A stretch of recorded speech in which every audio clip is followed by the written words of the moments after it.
दोस्तों स्वागत है आपका अपने YouTube चैनल आंकड़े बोलते हैं में। रेशियो के सारे टॉपिक्स हो जाने के बाद इस पूरे रेशियो के पूरे टॉपिक का नाम ही रेशियो एंड प्रोपोर्शन है, लेकिन पूरे टॉपिक्स जो अभी तक हमने पढ़े वो सारे के सारे रेशियो से रिलेटेड थे। प्रोपोर्शन क्या होता है? समानुपात। प्रोपोर्शन को हम हिंदी में क्या बोलते हैं? समानुपात। अगर इसका संधि विच्छेद किया जाए तो सम अनुपात, मतलब बराबर वाले अनुपात। और मैंने आपको बताया था कि अनुपात को हम बटे में भी लिख सकते हैं। जैसे अगर कोई संख्या 3/4 लिखी हुई है तो इसे हम रेशियो के रूप में कैसे लिख सकते हैं? 3:4। अब अगर मान लीजिए सेम ऐसा ही अनुपात, अगर मान लीजिए मैं ऊपर और नीचे अगर 5 का गुणा करूं तो 3/4 और 15/20 ये दोनों आपस में क्या हो जाएंगे? बराबर। 3/4 और 15/20 ये आपस में क्या है? बराबर। क्यों बराबर है? क्योंकि अगर मैं इसको 5 से काट दूं तो ये भी किसके बराबर है? 3/4 के बराबर। अगर इसी संख्या को 3/4 बराबर 15/20 को मैं रेशियो के रूप में लिखूं तो मैं इसे कैसे लिखूंगा? 3:4 समानुपाते 15:20। अब वास्तव में होता क्या है? ये क्रिया गुणा। अगर मैं इसको ए मान लूं, इसको बी मान लूं, इसको सी मान लूं, इसको डी मान लूं तो यही चीज यहां पर भी लिखी हुई है, ए बी सी और डी। वास्तव में ये दोनों अनुपात, अनुपात का मतलब क्या है? बटा, और समानुपात का मतलब क्या है? बराबर। तो जब दो अनुपात जो आपस में बराबर हैं, अगर उन्हें एक साथ लिखा जाता है तो वो क्या कहलाते हैं? समानुपात।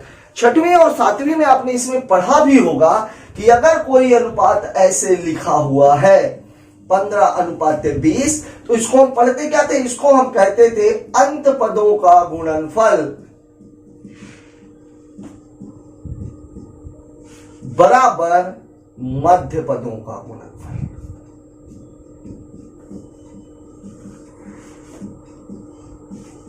वास्तव में होता क्या था? इन दोनों का गुणा, इन दोनों का गुणा मतलब 3 × 20 बराबर होना चाहिए 4 × 15। अब अगर ये अनुपात आपस में बराबर है तो इनका मान भी आपस में बराबर होगा। हम ये देख रहे हैं कि 60 बराबर कितना है? 60।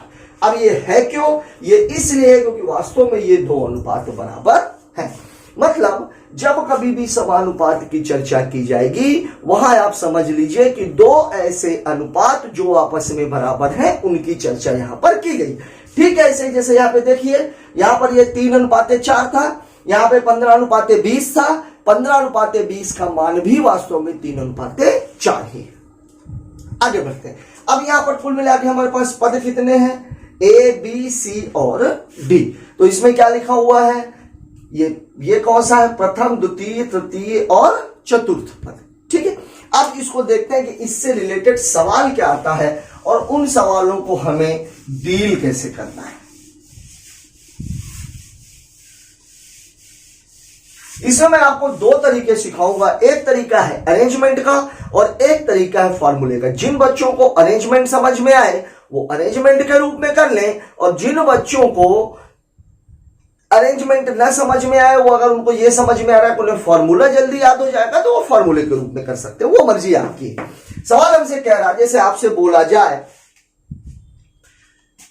कि 2, 3, 4 का चतुर्थानुपाती, या इसी चतुर्थानुपाती को हम ये भी बोलते हैं चतुर्थ समानुपाती।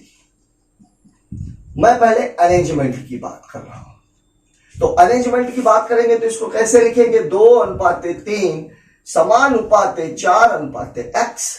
अब सिस्टम के हिसाब से होना क्या चाहिए? इन दोनों का गुणा इसके बराबर होना चाहिए।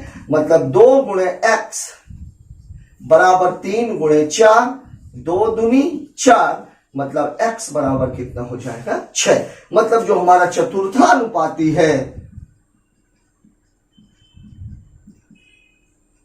वो कितना है? x बराबर कितना हो जाएगा? 6। लेकिन अगर इसी को मैं फॉर्मूले के रूप में देखूं, अगर मैं इसको a मान लूं, इसको b मान लूं, इसको c मान लूं, तो जो हमारा फॉर्मूला होगा वो हो जाएगा चतुर्थानुपाती बराबर BC/A। तो जिन बच्चों को फार्मूला ज्यादा समझ में आता है वो बच्चे इस फॉर्मेट में रख लें, जिन्हें अरेंजमेंट समझ में आता है तो इसको देख करके ही आप ये समझ सकते हो कि यह चतुर्थानुपाती है, मतलब बात किसकी की जा रही है, एक्स की। दूसरी बात करते हैं, दूसरे में इसमें पूछता है तृतीय अनुपाती।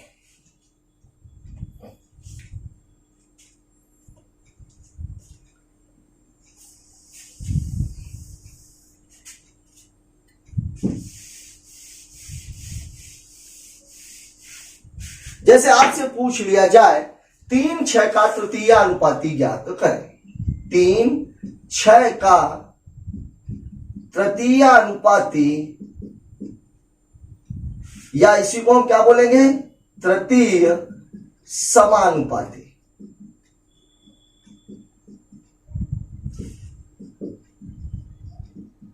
ज्ञात।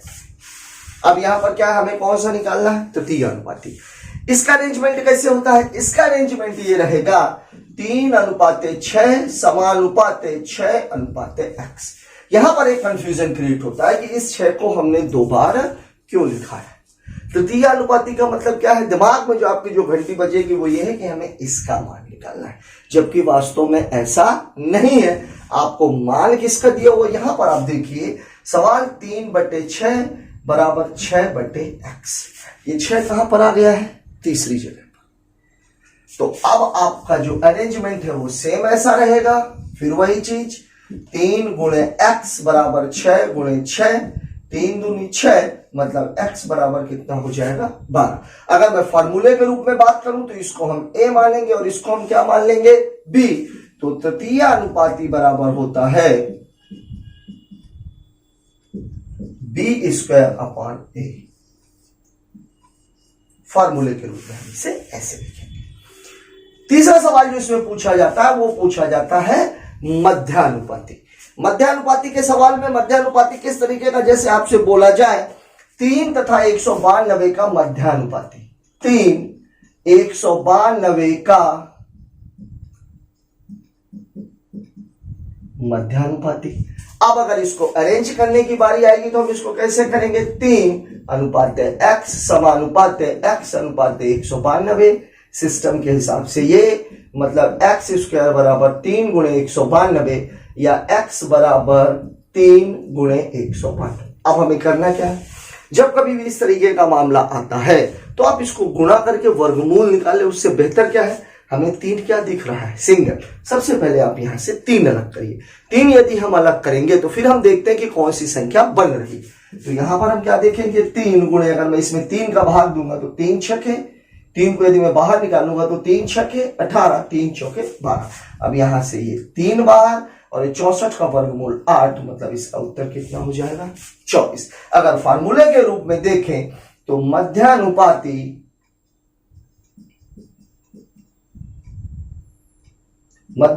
बराबर होता है √AB,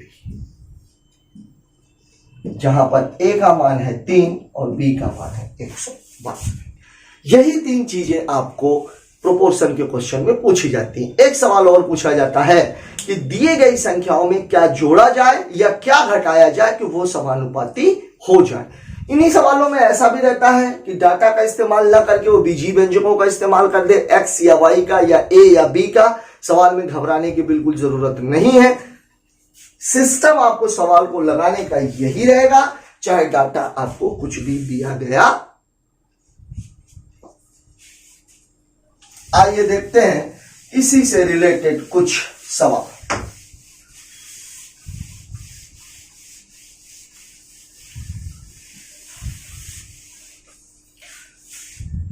आपको आपके स्क्रीन पर पहला क्वेश्चन दिखाई दे रहा होगा। पहला क्वेश्चन जो आपसे कह रहा है वो ये बोल रहा है 6, 8 तथा 9 का चतुर्थ समानुपाती ज्ञात करें। 6, 8 तथा 9 का चतुर्थ समानुपाती आज के वीडियो का पहला सवाल, मतलब 6/8 समानुपाते 9/x या 6x बराबर 8 गुणे 9, 2 तिहाई 6, 2 चौके 8, 3 त्रिकाई 9, मतलब x बराबर कितना हो जाएगा, 12। या आपसे जो पूछा गया था वो क्या पूछा गया था, 6, 8 और 9। तो ये हो गया A, B और ये क्या हो गया, C। अब आपको यहाँ पे चतुर्थानुपाती निकालना था तो चतुर्थानुपाती बराबर क्या होता है, BC अपॉन A, मतलब 8 गुणे 9/6, 2 तिहाई 6, 2 चौके 8, 3 त्रिकाई 9, मतलब उत्तर कितना हो जाएगा 12। चाहे तो आप ये तरीका इस्तेमाल करें, चाहे तो आप ये तरीका इस्तेमाल करें। आइए देखते हैं इसी से रिलेटेड दूसरा सवाल।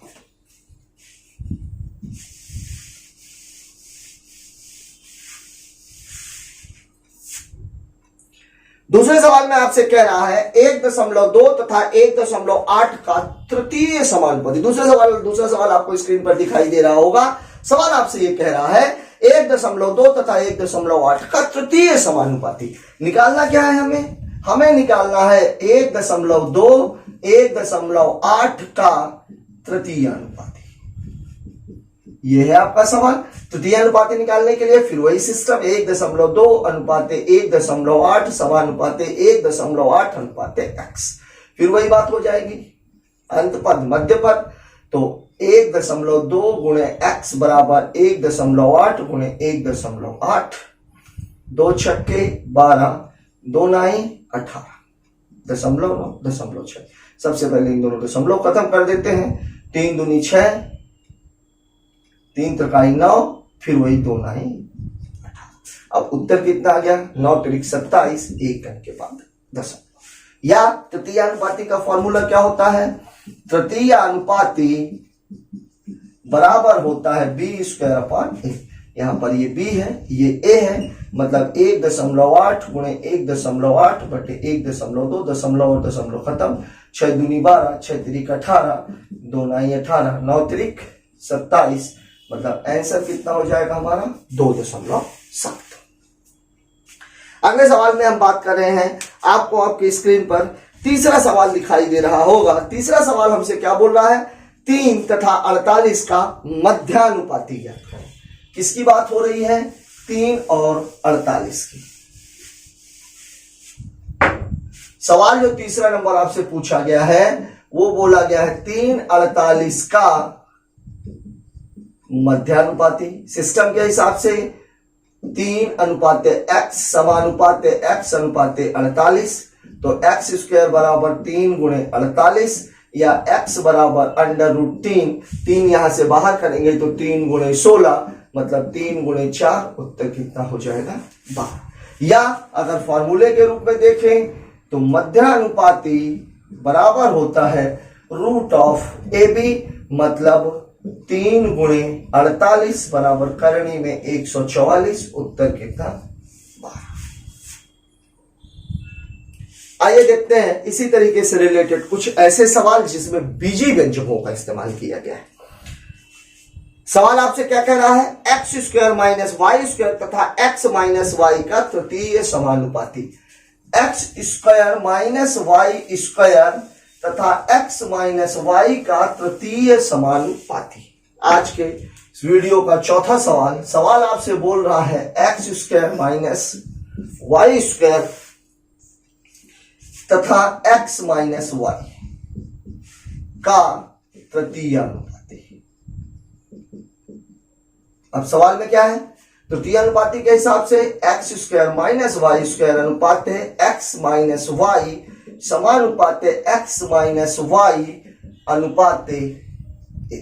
चूंकि यहां पर x लिखा हुआ था इसलिए हमने उसको x न लेके a ले लिया है। फिर वही बात होगी, तो क्या हो जाएगा x² minus y² into a बराबर x माइनस y गुणे x माइनस y।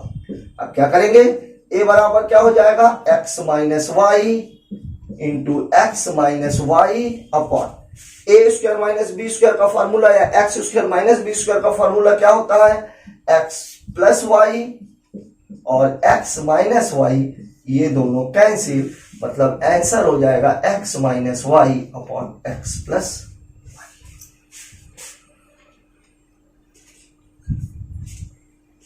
आइए देखते हैं आज का पांचवा सवाल। पांचवा सवाल हमसे कह रहा है a minus B a³ minus a² b।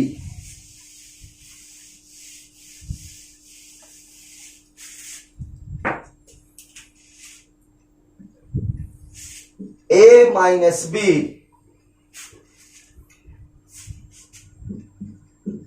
Cube minus A square B का मध्यानुपाती।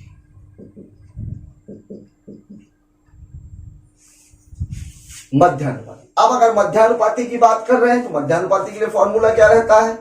a माइनस बी अनुपात एक्स समानुपात एक्स अनुपात ए क्यूब माइनस ए स्क्वायर। ये है हमारा सवाल। अब यहां पर x की वैल्यू वही तिर्यक, तो x बराबर कितना हो जाएगा? अंडर रूट ए माइनस बी और ए क्यूब माइनस ए स्क्वायर। अब यहां आपको देखने की जरूरत ये पड़ेगी, चूंकि हमें क्या निकालना है? वर्गमूल निकालना है। अगर हमें वर्गमूल निकालना है तो सीधी सी बात यह है कि जो भी संख्या आपको दी गई है वह पूर्ण वर्ग तो होगी, और पूर्ण वर्ग होगी तो वो पूर्ण वर्ग आपको दिख नहीं रहा तो उसे आप देखिए। सवाल में क्या दिख रहा है हमें? ये a माइनस बी तो ठीक है, लेकिन a माइनस बी को यदि पूर्ण वर्ग के रूप में बनाना है, अगर इसमें से वर्गमूल को हटाना है तो मुझे a माइनस बी की और जरूरत होगी। और यहां मुझे क्या दिख रहा है? a क्यूब और a स्क्वायर, मतलब यहां पर a स्क्वायर कॉमन है। तो अगर मैं इसमें से a माइनस बी, तो ये है ही, इसमें से a स्क्वायर को बाहर कर दूं तो यहां से क्या बचेगा? a, और यहां से क्या बचेगा? b। अब हम क्या देख रहे हैं? इसका भी वर्गमूल निकाला जा सकता है, इन दोनों का भी वर्गमूल निकाला जा सकता है, मतलब उत्तर हो जाएगा या, तो फिर उत्तर इस फॉर्मेट में भी दिया जा सकता है। मतलब या तो उत्तर होगा a into A minus B, और या तो उत्तर होगा a square minus A B. दोस्तों, तृतीयानुपाती, मध्यानुपाती और चतुर्थानुपाती से रिलेटेड जो सवाल थे वो आप इसमें देख चुके हैं। अब प्रोपोर्शन में मैंने आपको बात की थी कि ऐसे सवाल भी आते हैं जिसमें आपसे यह पूछा जाता है कि दी गई संख्याओं में क्या जोड़ा जाए या क्या घटाया जाए कि यह संख्याएं आपस में समानुपाती हो जाए। अब मूल बात जो रहती है वो ये रहती है कि आपको ऐसे सवालों में या कोई ऐसी संख्या होगी जो सब में जोड़ने पर और या तो सब में घटाने पर। ध्यान रखना है, अलग अलग नहीं जोड़ना है। ऐसा नहीं है कि पहले पद में मैं 2 जोड़ दूं तो दूसरे पद में मैं 3 जोड़ूं, तीसरे पद में मैं 4 घटाऊं और चौथे पद में मैं 5 जोड़ूं। ऐसा नहीं। अगर आपने 2 जोड़ा है तो आपको चारों पदों में 2-2 ही जोड़ना है। तो यहां पर हमारा जो बेसिक रहता है वो ये रहता है कि सबसे पहले हमारी कोशिश ये रहेगी कि हम इकाई अंक को बराबर कर पाए। और इसी के हिसाब से छठवां सवाल आ रहा है आपकी स्क्रीन पर। छठवां सवाल देखते हैं। छठवां सवाल हमसे कहे क्या रहा है? आपकी स्क्रीन पर छठवां सवाल आपको दिख रहा है। छठा सवाल जो हमसे कह रहा है वो ये कह रहा है 7, 16, 43 और 79। क्या क्या दे रहा है? 7, 16, 43 और 79 में क्या जोड़ा जाए? क्या बोल रहा है? जोड़ा जाए कि यह आपस में समानुपाती हो जाए। समानुपाती हो जाए मतलब मामला वो ये चाह रहा है, उसकी इच्छा ये है कि इन लास्ट की दोनों संख्याओं का गुणा बीच की दोनों संख्याओं के गुणे के बराबर हो जाए। अभी ये बराबर नहीं। बराबर कैसे नहीं, ये भी हम देख लेते हैं। 9 7 63, 6 3 18। अगर हम इन दोनों का गुणा करेंगे तो इकाई अंक कितना आएगा? 3। और अगर इन दोनों का गुणा करेंगे तो इकाई अंक कितना आएगा? 8। जब कभी भी ऐसा सवाल आता है तो एक बात सदैव याद रखिएगा कि ऐसे सवालों को हल करने से बेहतर यह है कि आप इसमें plus x plus x plus x करें, क्वाड्रेटिक लगाएं। उससे बेहतर यह है कि आप सवाल के ऑप्शन में चले जाएं। अगर हम ऑप्शन में जाते हैं तो एक बात बहुत क्लियर है कि आपको सवाल 2 सेकंड के अंदर ही दिख जाएगा। इस सवाल के हम अगर ऑप्शंस देखें तो ऑप्शन आपको क्या दे रहा है? 2 3 5 और 1। ऑप्शन क्या है? 2 3 5 और 1। अब देखिए 2 जोड़ने के बाद क्या बनेगा? यहां पे ये कितना हो जाएगा? 9, ये 18, ये 45 और ये 81। अगर मैं इसका गुणा करूंगा तो इसका इकाई अंक 9 और इसका गुणा करूंगा तो इसका इकाई अंक 0, मतलब ये मेरा उत्तर नहीं हो सकता। अगर मैं 3 की बात करूंगा तो ये 10, ये 19, ये 46 और ये 82। फिर वही बात, यहां पर 0 और यहां पर कितना है? 4। ये किसकी बात थी? 2 की। ये किसकी बात थी? 3 की। यहां पर भी इकाई अंक बराबर नहीं हो रहा है, मतलब 3 भी हमारा उत्तर नहीं है। बात करते हैं 5 की, तो 5 में 7 5 12, 16 5 21, 43 5 48, 79 5 84। फिर वही 4 दूनी 8, 8 यहां हम क्या देख रहे हैं कि हमारा इकाई अंक बराबर हो गया। लेकिन चूंकि दो ऑप्शन आपके कट चुके हैं लेकिन एक ऑप्शन अभी भी आपका जिंदा। अगर मैं इसको देखूं तो 7 1 8, 9 1 10, इन दोनों को गुणा करेंगे तो इकाई अंक कितना आएगा? 0। लेकिन यहां पर 7 और यहां पर 4, मतलब यहां पर इकाई अंक कितना आएगा? 8। तो दोनों का इकाई अंक बराबर नहीं है, मतलब हमारे इस सवाल का जवाब कितना हो जाएगा? 5। यहां पर एक बात आपको ध्यान में रखने की आवश्यकता है कि जरूरी नहीं है कि यह ट्रिक हमेशा काम करे, लेकिन सबसे पहले जो आपको चीज चेक करनी है वो चेक करनी है इकाई का अंक। घटाने की भी बात आएगी तो वहां भी हम यही करेंगे, और इसके लिए आपको इतना लंबा चौड़ा कुछ लिखने की आवश्यकता नहीं है। सिंपली आप देखिए, 2 जोड़ना था तो 9 और 1, 9 2 11, 9 1 कम 9, 8 और 5 40, बराबर नहीं हो रहा क्योंकि 0 आ रहा है। 7 3 10, 9 3 12, गुणा करेंगे तो 0 नहीं आएगा क्योंकि ये 0 हो चुका है। ये 9 और ये 6, 0 नहीं आ रहा है। 5 जोड़ा तो हमारा वैसे ही उत्तर आ गया। मतलब ये सवाल आपको लगाने की आवश्यकता नहीं है, मैंने केवल आपको करके दिखाया। एक और सवाल इसी तरीके का देख लेते हैं जिसमें इकाई अंक में आप कंफ्यूज हो जाएंगे।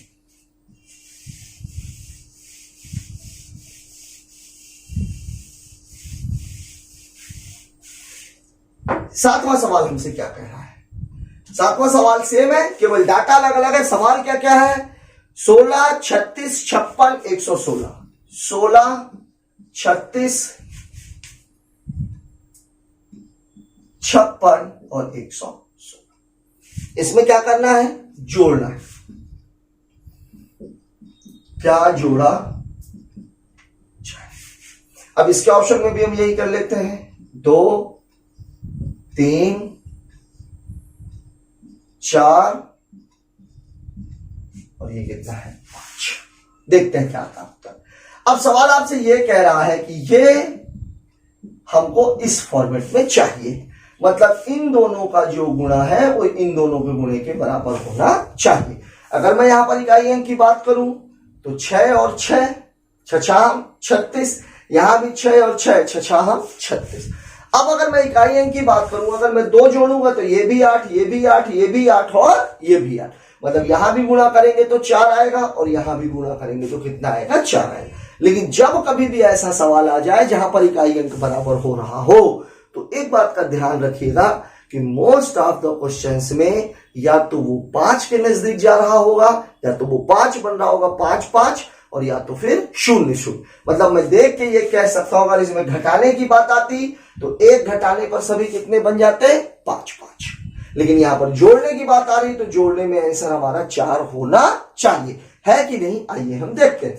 अगर मैं 2 की बात करूं तो ये कितना है? 18, ये कितना है? 38, ये कितना है? 58 और ये कितना है? 118। अब चूंकि इकाई अंक 8 28 64 यहां भी है, इकाई अंक 8 28 64 यहां भी, लेकिन अगर मैं इसका गुणा करूंगा तो ये कितना है? 110 और ये 10। 110 में अगर मैं 10 का गुणा करूंगा तो कितना आ जाएगा? 1100। और यहां अगर मैं 50 में 30 का गुणा करूंगा तो कितना आ जाएगा? 1500। मतलब ये चीज आपस में बराबर नहीं हो रही है। तो यदि इकाई अंक बराबर आ रहा है तो हमें बात किसकी करनी है? दहाई अंक की। मतलब यहां से ये 2 हमारा आंसर नहीं होगा। 3 की अगर मैं बात करूं तो 16 3 19, 36 3 39 3 की बात हो रही है, 56 3 59 और 116 3 119। फिर वही बात, ये कितना है? 19 और ये कितना है? 119। अगर मैं इस 110 में 10 का गुणा करूंगा तो कितना आ जाएगा? 1100। 50 में 30 का गुणा करूंगा तो कितना आ जाएगा? 1500। साथ ही साथ एक बात और ध्यान रखिए, चूंकि ये 9 हमें 0 के नजदीक दिख रहा है, 30 में 9 का गुणा करूंगा तो 270 और 50 में 9 का गुणा करूंगा तो 450। यहां पर भी यही चीज है, 10 में 9 का गुणा करूंगा तो 190 और 110 में 9 का गुणा करूंगा तो कितना हो जाएगा? 990। तो यहां देख रहे हैं 0 8 और ये 10 और ये कितना है? 0 2 और ये 7। मतलब हर हाल में ये वाला जो डाटा है वो इस डाटा से बड़ा है। ये कैलकुलेशन कैसे करते हैं, कैलकुलेशन वाले पार्ट में, नंबर सिस्टम वाले पार्ट में, इसको मैं बहुत अच्छे से समझाऊंगा। मतलब हमारा 3 भी आंसर नहीं है। 4 की अगर मैं बात करूं तो 4 में ये कितना? 20, ये कितना? 40, ये कितना? 60 और ये कितना? 120। अब अगर मैं इसका गुणा करूंगा तो यहां तो इकाई अंक में तो कुछ करना नहीं है, 12 दूनी 24, 6 चौके 24 बराबर हो रहा है। मतलब हमारा आंसर कितना हो जाएगा? 4। दोस्तों प्रोपोर्शन से रिलेटेड जितने भी तरह के सवाल पूछे जाते हैं वो सारे सवाल आज हमने अपने इस वीडियो में कवर करने की कोशिश की है। फिर भी यदि कोई ऐसा सवाल है जो प्रोपोर्शन से रिलेटेड है और आपकी समझ में नहीं आ रहा है तो उसे हमारे कमेंट बॉक्स में जाकर के जरूर डालें। जब भी हम इसकी डाउट क्लासेस लगाएंगे तो हम उन सारे सवालों को उस डाउट क्लास में शामिल करेंगे जो आपके द्वारा कमेंट बॉक्स में डाले गए। जल्दी ही हम एक फेसबुक ग्रुप भी बनाने जा रहे हैं। उस फेसबुक ग्रुप में भी आप अपने सवालों को हमारे साथ डिस्कस कर सकते हैं। पहले आप उसको आपस में डिस्कस कीजिए। जिन सवालों का आंसर नहीं निकलेगा उन सवालों को हम अपने डाउट क्लास में शामिल करेंगे और उसको हम आपको क्लियर भी करेंगे। आज का ये वीडियो कैसा लगा कमेंट बॉक्स में जरूर जाकर के जरूर बताएं। यदि ये आपको पसंद आया हो तो इसे सब्सक्राइब, लाइक एवं शेयर जरूर करें। धन्यवाद। जय